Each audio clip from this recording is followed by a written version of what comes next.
I want to wrap up our reactions on alkenes by just giving you an overview of all the different types of reactions that we do, and then drill down a little into the mechanism.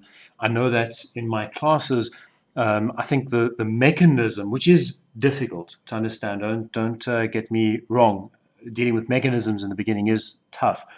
I think the simplicity of what we're actually covering, just in terms of the basic reactions on alkenes, gets lost in that complexity of the mechanism. So just as a recap, look at the different things that we are doing in terms of our reactions on alkenes. They're not a whole lot of ones.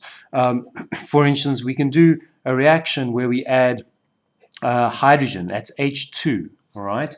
All right, so just with a bond between it, but that's H2. We do reactions with that. We also do a reaction with HBr.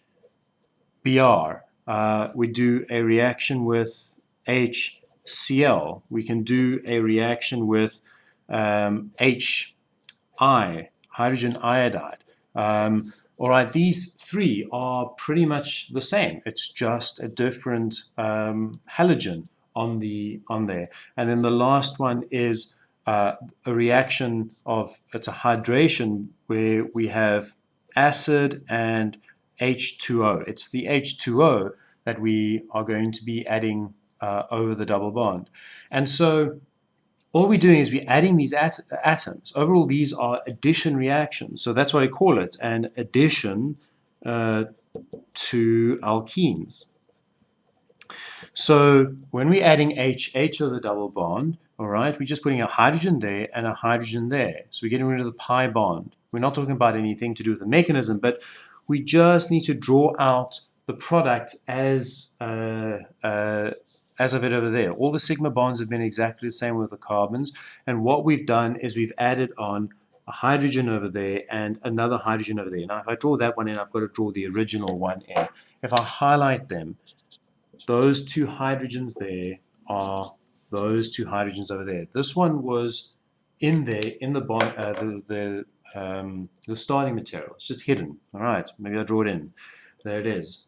Okay, we're adding HBr over the double bond, and again, this is the product that we get. The major product is where the bromine goes to the most substituted carbon. There's two carbons on there, one over there. That was Markovnikov's rule, and so the bromine goes there, the hydrogen goes there, and of course we had the other hydrogen. So again, HBr, bromine, hydrogen. All right, they've just added over the double bond. This is the major product. The minor product will be where the bromine, so there's our carbon fragment, same as the starting material, will be the bromine goes onto that carbon over there. This would be the minor one, and that's against Markovnikov's rule. All right, so the major product, major and minor, and it is Markovnikov, all right, that predicts this. Markovnov, Markovnikov. All right, that's the rule that we need to remember. So when we add HCl, it's the same thing again. We just draw out our carbon fragment, and the chlorine goes to the most substituted position. Now, I'm not drawing in the H because this is fine as a product. Okay, I could have done it with the other two, but there I was just showing you the pattern that was developing. With HI, we do the same thing. I just goes in over there once. All right, it's the pattern that's developing. The H ended up on the other carbon over there. Now we're just showing the one atom because in our skeletal structures, we don't show hydrogen atoms. All right, we don't have to show them at all. And then water is the addition of H and OH. As I've drawn all these out over here, it's effectively O and an OH. Water is a H and an OH, and that's being added across the double bond. Effectively, mechanistically, it's a completely different story, and we must be careful about that. And we'll go and look at the mechanisms now. But there we have H and OH with the one hydrogen coming from the molecule, the starting material, the other one coming from the water, and the OH from the water as well. All right, and we'll deal with the the mechanisms now. But just look at the overall pattern. Go and draw this out for yourself. See if you can reproduce it with these 5 different things that we add. And understanding, keep that in mind, the Markovnikov rule. This is very simple, and you should be able to do this now with a whole host of different questions. And if you're wanting something to practice with, you make up your own. I'll make up one here for you. Why don't you take this skeletal structure over here and take that down and go through the motions of adding one equivalent, or not one equivalent, but adding each of those reagents and giving you the major product that Markovnikov would predict.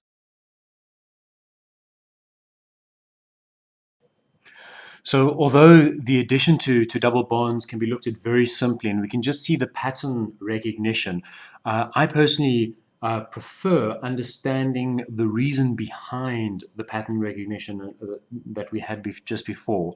And so I want to explain the mechanism of the addition of various reagents to alkenes by looking at it in a very generic sense. I'm choosing something that's fairly meaningless here, an HA. This is kind of like the universal description of an acid that has something that has an H that it can give. So you would have seen reactions like, for instance, if you take H2O plus HA is an equilibrium. This is your acid-based reaction. You get H3O plus A minus. And so that A could be a whole lot of different things. For instance, if it's bromine, we get HBr, then we get Br minus over there. If it was chlorine, it could be iodine, and it could actually be water as well. So it would be H2O plus H3O plus. They'll give you H3O plus and H2O again. So by using this generic thing, I just want to kind of explain the mechanism from that point of view.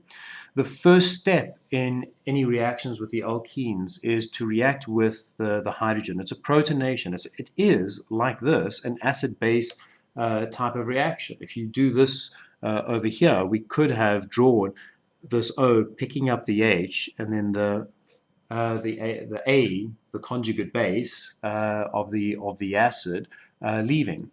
And so that's all we're doing over here. The pi electrons are the ones that have the nucleophilic character. They're weakly nucleophilic, and they'll pick up a hydrogen, and then the bond between the hydrogen and whatever this conjugate base is of the acid, okay, whatever that is over here, the bond will break. And so this is actually technically an equilibrium, though often we just draw it out as a straight line.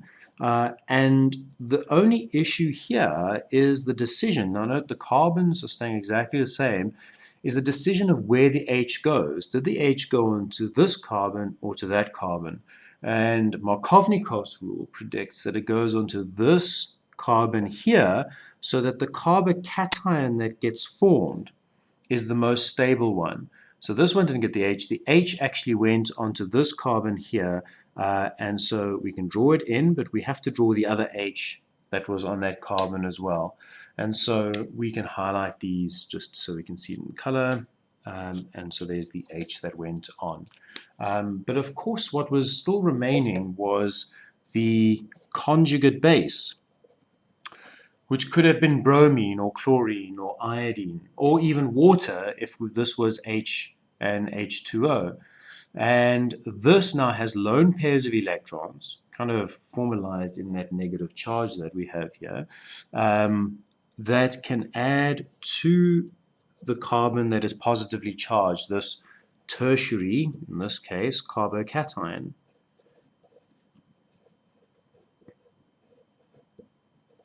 Okay, a hyphen there. So this tertiary carbocation, and once again, this is effectively a equilibrium, but we could write this out as just a single reaction arrow because we're pushing towards the product which we know forms. And so we've got a bond to the A that came in over there. So once again, we can highlight that just to make it clear. There is the A that came in. All right. I'm leaving out these hydrogens that are put on because for me, they just clutter the whole picture. They get in the way, and skeletal structures, we avoid them. All right, so that's the basic mechanism for the addition of various molecules to double bonds. And all you need to know is that this is the mechanism for H bromide, hydrogen chloride, hydrogen iodide, and for H3O+. The only thing that's different is that when we add, if A was water, at this stage over here, we would have ended up with a slightly different looking molecule. It would have ended up with, it would have ended up with an OH2 over there plus. That's the oxonium intermediate. Okay, so if A equals water, we would end up with this over here. And this oxonium intermediate, we need to lose a proton, right? We just got to get rid of that proton, and we can do that by just showing it's leaving or being picked up by something else. Usually in this reaction, it's water. So instead of drawing it out like that, I would normally draw the oxonium out by actually just drawing out all the H's as we see them, and then something is going to come and pick up an H. Generally speaking, it's water. There's water present in the reaction.